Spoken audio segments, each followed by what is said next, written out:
அனைவருக்கும் வணக்கம். நீங்கள் இணைந்து கொள்வது இலங்கையின் முதற்தர செய்தி வழங்குனர் நியூஸ் ஃபர்ஸ்டின் பிரதான செய்திகளோடு நான் ஜெஃப்ரி ஜெபதார்ஷன். சக்தி டிவி குளோபலூடாக சர்வதேசத்தில் இருந்து இணைந்து கொண்டிருக்கும் உங்கள் அனைவரையும் நாங்கள் நேரடியாக சந்திக்கிறோம். வணக்கம் கௌதம். வணக்கம் ஜெஃப்ரி. அனைவருக்கும் வணக்கம். முதலில் தலைப்புச் செய்திகள். காணாமற் போனோர் அலுவலகத்தை உடனடியாக இயங்கச் செய்யுமாறு வடமாகாண முதலமைச்சர் ஜனாதிபதியிடம் கோரிக்கை. அமரபுர பீடத்தின் மகாநாயகர் தவுல்தன ஸ்ரீ ஞானீஸ்வர தேரர் இயற்கை எய்தினார்.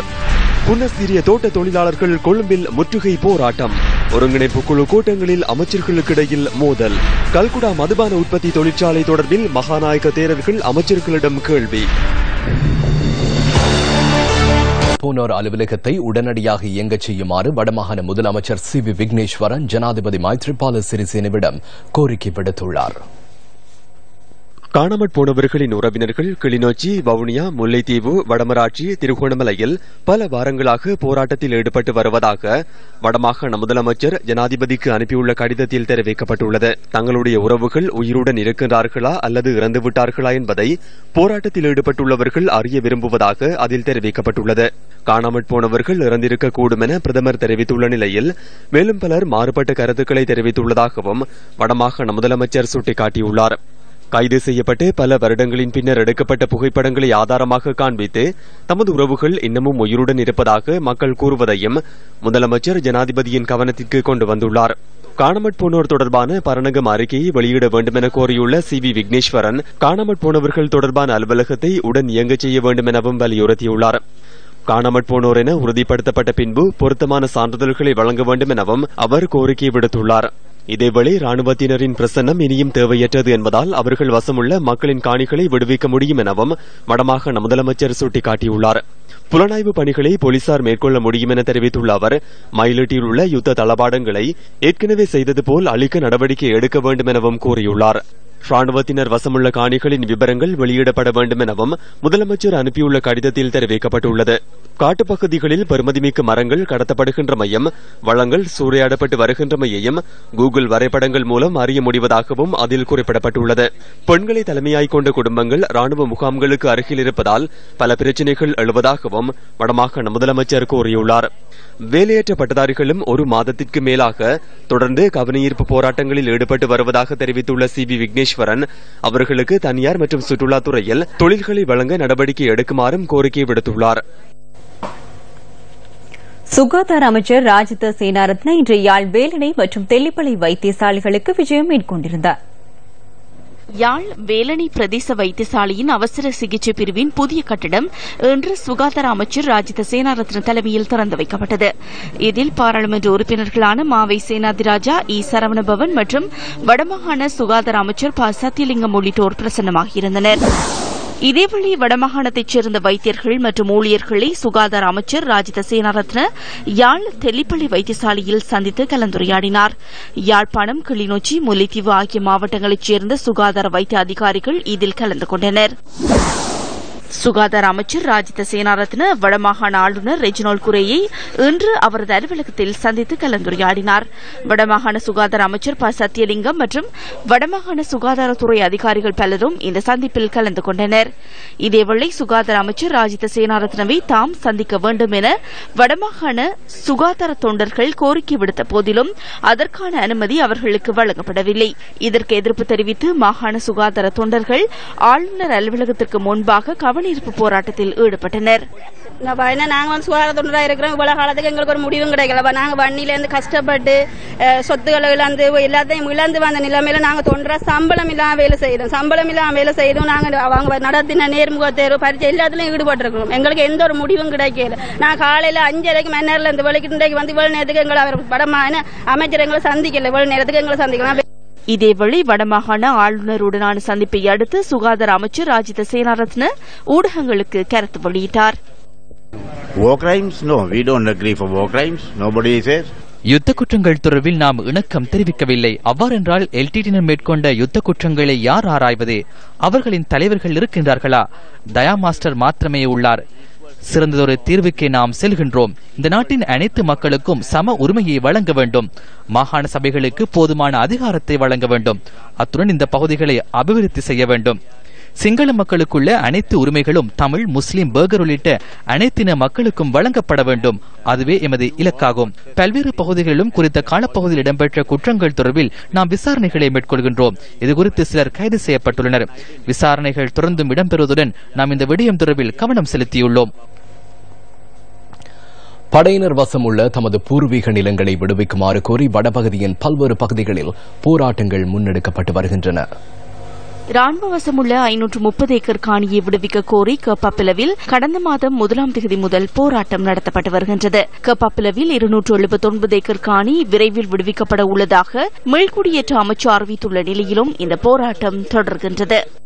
முடிவு வந்துவிட்டது. மே மாதம் 15ஆம் தேதி என்று எங்களுக்கு சொல்லி இருக்கின்றோம். முதலும் எங்களை ஏமாற்றினவர்கள் கடைசி வரை நாங்கள் விட போறதில்லை. இந்த போராட்டத்தை கேப்பாவில் இன்றைக்கு நாங்கள் இந்த தெரு ஓரத்தில் ஆர்ப்பாட்டம் 34 நாளாக குழந்தைகள், குஞ்சுகள், பெரியோர்கள் வரை சரியான வெயில் வெக்கையில, சரியான நோயிலேயும் துன்பத்திலேயும் நாங்கள் இந்த தெருவில் இருக்கிறோம். முல்லைத்தீவு நீராவிப்பட்டி மக்கள் 4வது நாளாக இன்றும் கவனீர்ப்பு போராட்டத்தில் ஈடுபட்டுள்ளனர். முல்லைத்தீவு மாவட்டத்தில் சொந்த காணியின்றி உள்ள தமக்கு அரை ஏக்கர் வீதமேனும் காணி வழங்கப்பட வேண்டும் என இவர்கள் கோரிக்கை விடுக்கின்றனர். நாங்கள் காணி இல்லாமல் ஆற்றையும் வீடு வழி இருந்து கொண்டிருக்கிறோம். எங்கள் தயவு செய்து அந்த காணி பெரும்படி கேட்கும். 1990ஆம் ஆண்டு குடியேற்றப்பட்ட தமக்கான காணி உரிமத்தை வழங்குமாறு கோரி பன்னங்கண்டி மக்கள் 13 நாட்களாக போராட்டத்தில் ஈடுபட்டுள்ளனர். சிறிதர எம்பி வந்தவர் அவர் சொன்னாரு வழக்கு தாக்கல் செய்யறது. ஒருக்கா வந்து 2 முறை வந்துட்டு போனாரு. இதுவரைக்கும் எங்களுக்கு ஒரு தீர்வு சொல்ல இல்ல. சுமந்திர எம்பி வந்தவர் வந்து அவங்க எல்லாம் காய்ச்சி போட்டு போனவங்க இதுவரைக்கும் ஒரு தீர்வு தான் எங்களுக்கு சொல்ல இல்ல. கடற்படையின் பயிற்சி முகாமாக உள்ள முள்ளிக்குளம் கிராமத்தை விடுவிக்க கோரி 12வது நாளாகவும் இன்று போராட்டம் நடத்தப்படுகின்றது. முள்ளிக்குளம் பகுதியில் கவனீர்ப்பு போராட்டத்தில் ஈடுபடும் மக்களை தமிழ் தேசிய கூட்டமைப்பின் பாராளுமன்ற உறுப்பினர் செல்வம் அடைக்கலநாதர் மற்றும் மாகாண சபை உறுப்பினர் MK சிவாஜிலிங்கம் ஆகியோர் சென்று பார்வையிட்டனர். அதன் பின்னர் சர்வதேச மன்னிப்பு சபையின் பிரதிநிதிகள் சிலரும் முள்ளிக்குளத்தில் காணி மீட்பு வேண்டி போராடும் மக்களுடன் கலந்துரையாடினர். இதன்போது சர்வதேச மன்னிப்பு சபையின் பொதுச் செயலாளர் சார்ல்ஸ் சிட்டி உள்ளிட்ட பிரதிநிதிகள் பிரசன்னமாகியிருந்தனர். அவர்கள் தங்களுக்கு நிலங்கள் இனாமாக தர வேண்டும் என்று கேட்கவில்லை, அல்லது தங்களை ஒரு நல்ல இடத்திலே குடியேற்ற வேண்டும் என்று கேட்கவில்லை. தங்களுடைய சொந்த நிலத்தை, சொந்த உறுதியுள்ள நிலத்தை, தாங்கள் வாழ்ந்த கிராமத்தை கேட்கிறார்கள். அவர்களுக்கு அது உரிமை இருக்கிறது, உரித்திருக்கிறது. ராணுவமயமாக்கல் நீக்கம், பயங்கரவாத தடைச்சட்டம் நீக்கப்படும், அரசியல் கைதிகளுடைய விடுதலை, காணாமல் போனவருடைய பிரச்சினைக்கு தீர்வு, ஆக்கிரமிக்கப்பட்ட காணிகள் விடுதலை என்று எந்த விடத்திலும் ஒரு சில விடயங்களை செய்வதாக காட்டிக்கொண்டு செய்ததனுடைய கோர விளைவுதான் இன்றைக்கு முள்ளிக்குளம் போன்ற இந்த பகுதியில் கடந்து கொண்டிருக்கின்ற நில மீட்பு போராட்டம் தொடக்கம் அரசுக்கும் சர்வதேசத்துக்கும் உணர்த்திருக்கின்றது. வாக்குறுதிகள் வார்த்தைக்கு மட்டுப்பட வேலையற்ற பட்டதாரிகள் இன்றும் வடக்கு கிழக்கு மாகாணங்களில் போராட்டத்தில் ஈடுபட்டுள்ளனர். மட்டக்களப்பு மாவட்ட வேலையற்ற பட்டதாரிகளின் சத்தியாகிரக போராட்டம் 42வது நாளாகவும் காந்தி பூங்காவிற்கு அருகில் இன்றும் முன்னெடுக்கப்பட்டது. 42 நாட்கள் கடந்த நிலையில்தான் எதிர்க்கட்சி தலைவருக்கும் எங்களது பிரச்சினை தெரிய வந்திருக்கின்றது. கடந்த கால அரசாங்கங்களை குறை கூறுவதை விடுத்து ஆக்கப்பூர்வமான நடவடிக்கைகளை இந்த அரசு மேற்கொள்ள வேண்டும் என்பதே எமது எதிர்பார்ப்பாகும். அம்பாறை மாவட்ட பட்டதாரிகளின் போராட்டம் இன்றுடன் 36வது நாளை எட்டியுள்ளது. இந்த ஒரு தரப்பினருமே தந்து கொள்ளல, வீதியில நிக்கக்கூடிய ஒரு நிலையில எங்களை ஆளாக்கிட்டாங்க. கடைசி வரைக்கும் எங்களுக்கு ஒரு தீர்க்கமான முடிவு தராமல் நாங்க இந்த இடத்தை விட்டு நகர போறதும் இல்ல. உண்மையிலே அரசாங்கத்தின் ஊழிய தொழில்துறையை பார்த்தால் 15 லட்சம் இருக்கின்றது. இந்த 15 லட்சத்திலே இன்று பார்த்தால் தமிழர்களுக்கு முஸ்லிம்களுக்கு ஒரு இனவிதாசனம் குறைவாக இருக்கின்றது. 25% என்று சொல்லி பார்த்து ஒட்டுமொத்த பார்த்தால் ஏறக்குறைய 2.25 லட்சம் 2.5 லட்சம் இருக்க வேண்டும். அப்படி அல்ல, அவ்வளவு வேறு அங்க இல்லை. சண்டை வேண்டாம், யுத்தம் வேண்டாம் என்று சொன்னால் வேலை கொடுக்க வேண்டும். இதேவேளை திருகோணமலையில் கிழக்கு மாகாண ஆளுநர் அலுவலகத்திற்கு முன்னால் வலுப்பெற்றுள்ள போராட்டம் 33வது நாளாக இன்றும் தொடர்ந்தது.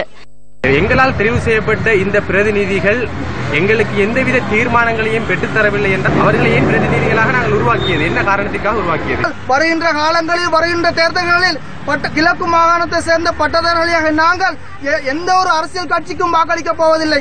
நாங்கள் எந்த ஒரு பிரதிநிதிகளையும் தேர்வு செய்வதில்லை. யாழ் மாவட்ட செயலகம் ஒன்றில் 36வது நாளாகவும் யாழ் மாவட்ட வேலையற்ற பட்டதாரிகளின் போராட்டம் நடைபெற்று வருகின்றது. எமக்கு இதுவரையில் எந்த ஒரு சரியான தீர்வும் கிடைக்கவில்லை. சரியான ஒரு தீர்வு இதன் மூலம் கிடைக்க வேண்டும் என்பதற்காகத்தான் நாங்கள் இதில் போராடிக் கொண்டிருக்கின்றோம். உலக புகழ்பெற்ற சமஸ்கிருத மொழி பண்டிதரும் இலங்கை அமரபுர பீடத்தின் மாநாயக்கருமான தவுல்தானே ஸ்ரீ ஞானேசர தேரர் இன்று அதிகாலை இயற்கை எய்தினார். மாநாயக்க தேரரின் தகன கிரியைகளை பூரண அரச மரியாதையுடன் எதிர்வரும் 6ஆம் திகதி சுதந்திர சதுக்கத்தில் நடத்துவதற்கு தீர்மானிக்கப்பட்டுள்ளது. அமரபுர பீடத்தின் மகாநாயக்கர் தவுல்தென ஸ்ரீ ஞானேசர தேரர் கொழும்பில் உள்ள தனியார் வைத்தியசாலையொன்றில் சிகிச்சை பெற்று வந்த நிலையில் தனது 103வது அகவையில் இன்று அதிகாலை இயற்கை எய்தினார்.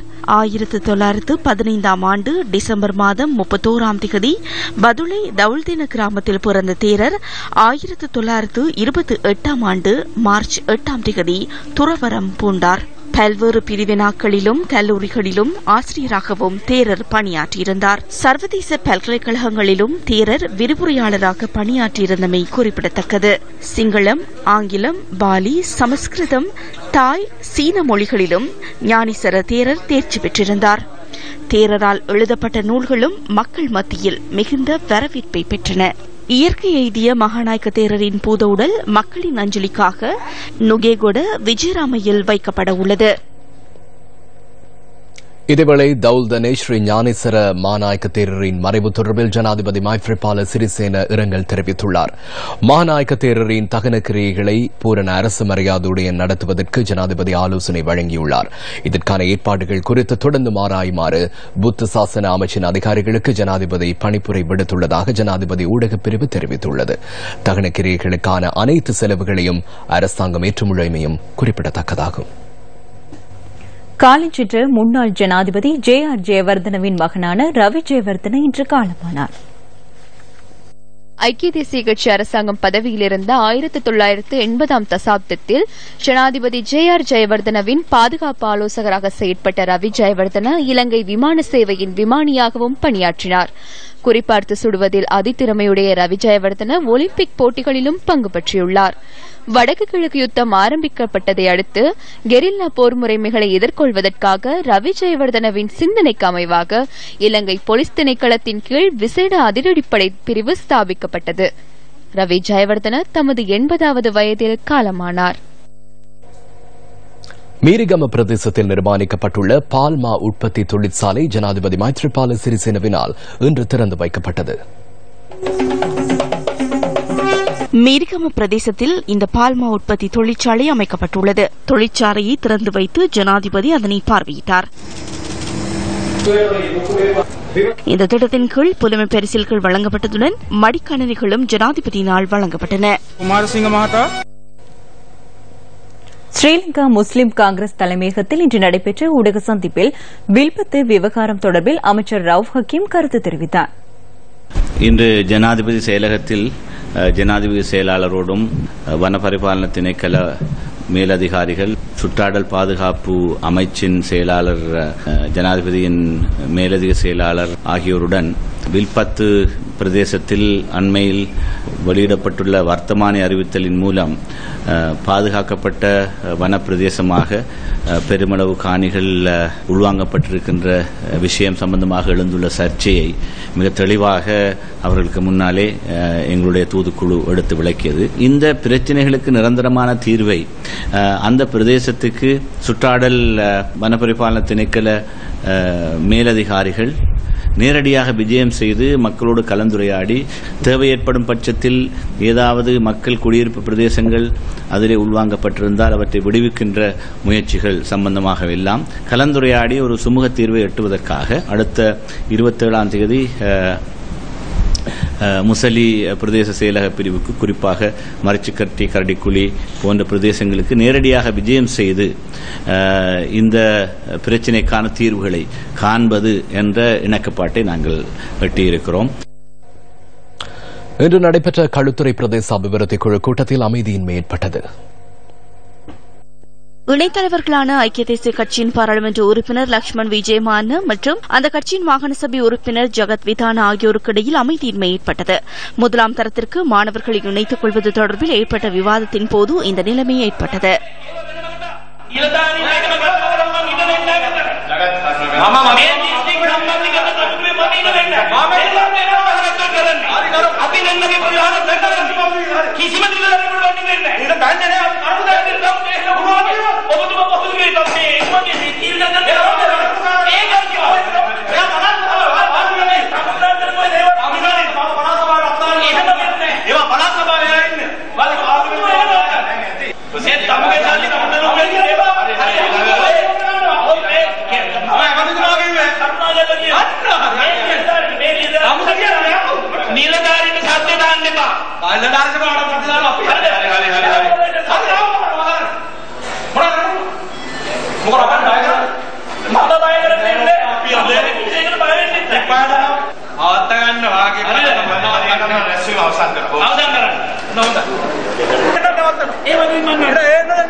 தேசிய காங்கிரசின் சமகால அரசியல் தொடர்பான மக்கள் சந்திப்பு நேற்று அக்கரைப்பற்றில் நடைபெற்றது.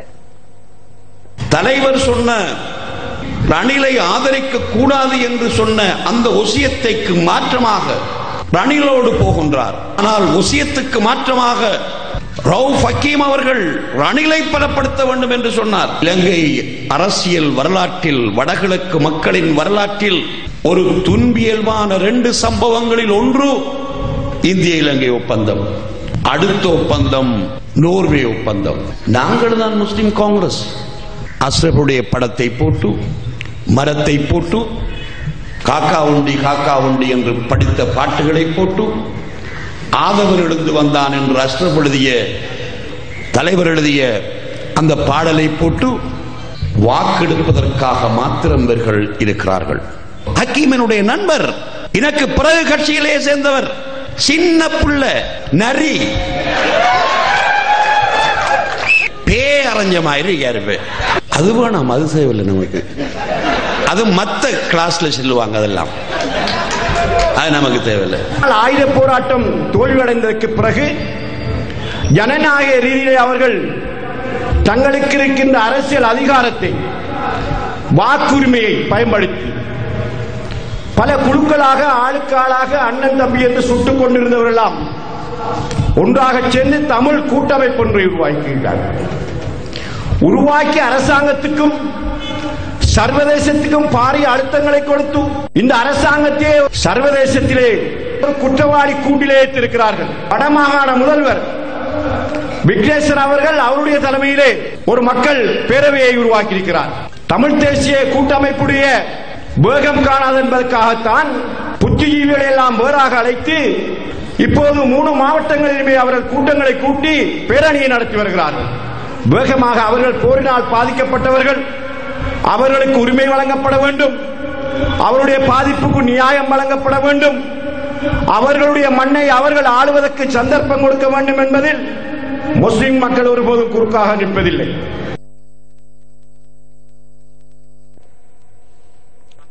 கண்டி ஹுன்னாஸ்கிரிய ஹேபாக் தோட்ட மக்கள் கொழும்பில் உள்ள இலங்கை பெருந்தோட்ட கூட்டுத்தாபன அலுவலகத்துக்கு முன்பாக கவன ஈர்ப்பு போராட்டத்தில் ஈடுபட்டார்கள்.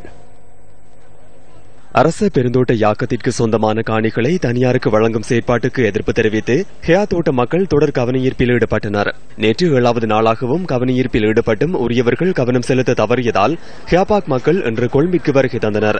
கொழும்பில் உள்ள இலங்கை பெருந்தோட்ட கூட்டுத்தாபன அலுவலகத்திற்கு முன்பாக மக்கள் கவனஈர்ப்பில் ஈடுபட்டனர். இவ்வளவு நாளைக்கு எங்களுக்கு ஒரு தீர்வு இல்ல, 12 நாளா தீர்வு இல்ல, அதனாலதான் நாங்க இன்னைக்கு வந்திருக்கோம், கொழும்புக்கே வந்துட்டோம்.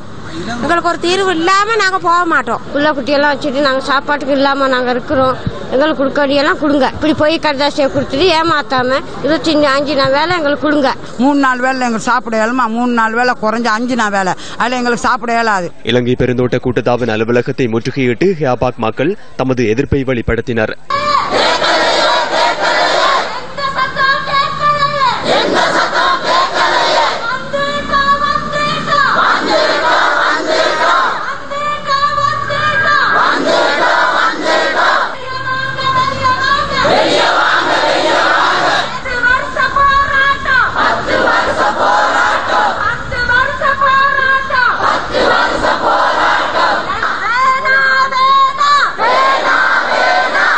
போராட்டம்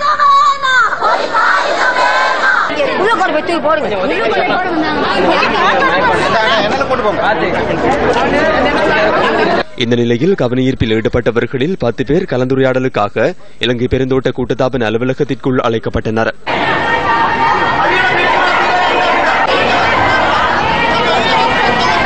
தோட்டத்தை பார்வையிடுறதுக்கு 7ஆம் தேதி வராங்க. தோட்டத்தை பார்வையிட்ட பிறகு அங்க உள்ள தொழிலாளர்கள் அங்க உள்ள நிலைமைகளை அவங்களுக்கு விளங்கப்படுத்தணும். அதுக்கு பிறகு அவங்க உரிய அமைச்சுகளோட கலந்துரையாடல் செய்து இதை கொள்கை மட்டத்தில் எடுக்காம தனி யாப்பாத் தோட்ட மக்களின் நாளாந்த பிரச்சனையாக கருதி அந்த விடயத்தை எங்களோட 20ஆம் தேதி மீண்டும் ஒரு கலந்துரையாடல் நடக்க இருக்கு. அப்ப அவங்களோட பக்கமும் தயாராகி எங்களுடைய கோரிக்கைகளை எப்படி செய்யலாம்ங்கிற ஒரு கலந்துரையாடலை செய்வதாக வாக்குறுதி கொடுத்தார்கள்.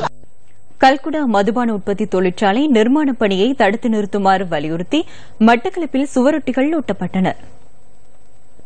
கல்குடாவில் கலாசார குடும்ப சீரழிவுகளை தோற்றுவிக்க முனையும் மதுபான உற்பத்தி தொழிற்சாலை நிர்மாண பணிகளை தடுத்து நிறுத்துமாறு இந்த சுவரொட்டிகளில் தெரிவிக்கப்பட்டுள்ளது. மட்டக்களப்பு நகர், காத்தான்குடி உள்ளிட்ட சில பகுதிகளில் இவ்வாறான சுவரொட்டிகள் ஒட்டப்பட்டுள்ளதாக எமது பிராந்திய செய்தியாளர் தெரிவித்தார். இதேவேளை விளக்கமறியலில் வைக்கப்பட்டுள்ள கிழக்கு மாகாண சபை உறுப்பினர் சிவனேசதுரை சந்திரகாந்தன் நீதிமன்ற கட்டட தொகுதிக்கு இன்று சென்றபோது இவ்வாறு கருத்து தெரிவித்தார்.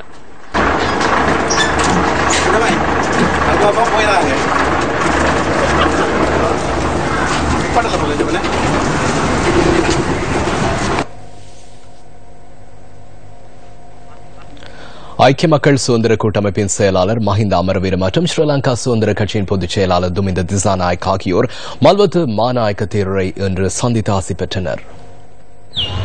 மத்திய மாகாண முதலமைச்சர் சரத் நாயக்கவும் இதன்போது கலந்து கொண்டிருந்தார். இம்முறை மே தின கூட்டத்தை மதுபான மற்றொரு கூட்டமாக நடத்துவதற்கு எதிர்பார்ப்பதாக இரண்டு பொதுச் செயலாளர்களும் இதன்போது மகாநாயக்க தேரரிடம் உறுதியளித்தனர். ஜனாதிபதி மதுபானத்திற்கு எதிர்ப்பு தெரிவிக்கும் ஒருவர் அல்லவா?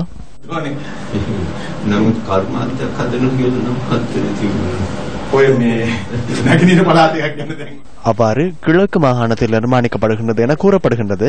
அது பற்றி நான் இன்னும் அறியவில்லை. எமக்கென்றால் அதற்காக அனுமதி இல்லை. இதனையடுத்து அமைச்சர்கள் இருவரும் கட்சியின் மேதின கூட்ட ஏற்பாடுகளை ஆராய்வதற்காக கண்டி கட்டம்பை மைதானத்துக்கும் சென்றிருந்தனர். சக்தி எஃப்எம் நடாத்திய நிகழ்ச்சிகளில் பங்கு பெற்று வெற்றி பெற்றவர்களுக்கான பரிசளிப்பு விழா இன்று மாலை நடைபெற்றது. இந்த நிகழ்வு கேபிட்டல் மகாராஜா நிறுவனத்தின் கேட்போர் கூடத்தில் நடைபெற்றது.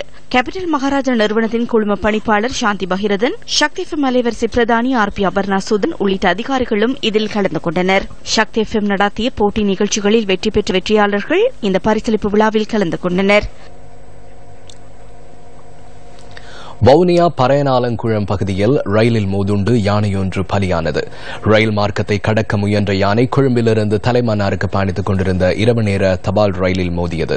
இந்த சம்பவத்தில் யானை இறந்ததுடன் யானையின் வயிற்றில் இருந்த குட்டியும் வெளியே தூக்கி எறியப்பட்டிருந்தது. இந்த சம்பவத்தை அடுத்து ரயில் சேவையும் சுமார் 55 நிமிடங்கள் வரை தாமதமானதாக ரயில்வே கட்டுப்பாட்டு நிலையம் குறிப்பிட்டது.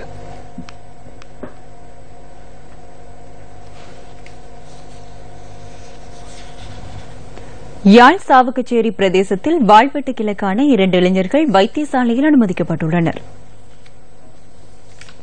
சாவகச்சேரி மட்டுவில் பகுதியில் நேற்றிரவு இந்த சம்பவம் இடம்பெற்றுள்ளது. சம்பவத்தில் 2 இளைஞர்கள் வாழ்வெட்டுக்கு இலக்காகியுள்ளனர்.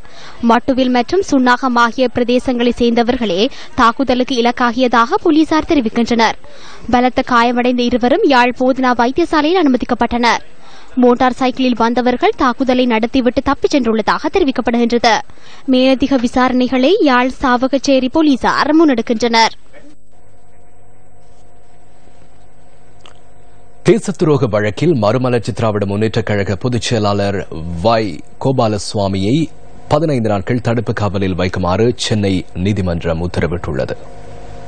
2009ஆம் ஆண்டு சென்னையில் நடைபெற்ற மதிமுக பொதுக்கூட்டம் ஒன்றில் உரையாற்றிய வைகோ விடுதலை புலிகளுக்கு ஆதரவாக கருத்து தெரிவித்ததாக கூறி தமிழக போலீசார் வைகோ மீது வழக்கு தொடர்ந்தனர். விடுதலை புலிகளுக்கு ஆதரவாக அவர் கருத்து தெரிவித்தமை இந்திய இறையாண்மைக்கு எதிரானது என்றும் போலீசார் குற்றச்சாட்டு முன்வைத்துள்ளதாக தி ஹிந்து செய்தி வெளியிட்டுள்ளது. இந்த வழக்கு சென்னை பெருநகர குற்றவியல் நடுவர் நீதிமன்றத்தில் பல வருடங்களாக விசாரிக்கப்பட்டு வருகின்ற நிலையில் வைகோ இன்று நீதிமன்றத்தில் ஆஜராகியிருந்தார். இதன்போது சொந்த பிணையில் அவரை விடுவிப்பதற்கு நீதிமன்றம் உத்தரவிட்ட போதிலும் வைகோ அதனை ஏற்க மறுத்துவிட்டதாக தமிழக செய்திகள் குறிப்பிடுகின்றன. இதனையடுத்து வைகோவை 15 நாட்கள் நீதிமன்ற காவலில் வைக்குமாறு நீதிபதிகள் உத்தரவிட்டுள்ளதுடன் வைகோ புழல் சிறையில் அடைக்கப்படவுள்ளதாகவும் தி ஹிந்து செய்தி வெளியிட்டுள்ளது. பங்களாதேஷ் அணிக்கு எதிரான 20-20 கிரிக்கெட் போட்டிகளில் இலங்கை அணியை உபுல் வழிநடத்தவுள்ளார். இலங்கை மற்றும் பங்களாதேஷ் அணிகளுக்கு இடையிலான 2 போட்டிகள் கொண்ட 20-20 கிரிக்கெட் தொடரின் முதல் போட்டி நாளை நடைபெறவுள்ளது. குசால் ஜானித் பெரேரா பூரண குணமடைந்துள்ளார். இன்று காலை அவருக்கு உடற்கூற்று பரிசோதனை நடத்தப்பட்டது. அந்த பரிசோதனையில் அவர் முழுமையாக குணமடைந்து விட்டதாக கூறப்பட்டது. ஆனால் விளையாடுவாரா என்பதனை கூற முடியாது. எனினும் போட்டியில் விளையாட அவர் பூர்ண தகுதியில் உள்ளார். உலகக்கிண கிரிக்கெட் போட்டிகளுக்கு பின்னர் சரியான ஆற்றல்களினை வெளிப்படுத்தவில்லை. அதிக போட்டிகளில் தோல்வியையே எதிர்கொண்டோம். அதிக குறைபாடுகள் நம்மிடம் இருந்தது. பங்களாதேஷுக்கு எதிரான இறுதி ஒருநாள் கிரிக்கெட் போட்டியில் எமது களத்தடுப்பு சிறந்த முறையில் அமைந்திருந்தது. இதனையே தொடர்ச்சியான போட்டிகளில் வெளிப்படுத்த வேண்டும். அதிக ஓட்டங்களை குவிப்பதற்கான சாதக தன்மையை ஏற்படுத்த வேண்டும். இதுவே 20-20 கிரிக்கெட் போட்டிகளுக்கு தேவையானது. நமக்கு அதிக நம்பிக்கை உள்ளது. அணியில் அனுபவம் வாய்ந்த வீரர்கள் உள்ளனர். அந்த அனுபவம் வெற்றிகளை பெற உதவும். கொழும்பு ஆர் பிரேமதாச மைதானத்தில் நடைபெறவுள்ள இந்த போட்டிக்கான இலங்கை அணி குழாத்தில் 16 வீரர்கள் பெயரிடப்பட்டுள்ளனர். உபாதைக்குள்ளாகியுள்ள ஆஞ்சலோ மேத்யூஸ் இன்னும் பூரண குணமடையாத நிலையில் அவர் இந்த தொடரில் விளையாட மாட்டார் என இலங்கை கிரிக்கெட் நிறுவனத்தின் தெரிவுக்குழு தலைவர் சனத் ஜெயசூரிய ஸ்போர்ட்ஸ் ஃபர்ஸ்டுக்கு தெரிவித்தார். இத்துடன் இரவு 8 மணி நியூஸ் ஃபர்ஸ்டின் பிரதான செய்தி அறிக்கை நிறைவு பெறுகிறது. நமது அடுத்த பிரதான செய்திகளை இரவு 10:45 எதிர்பாருங்கள். வணக்கம். வணக்கம்.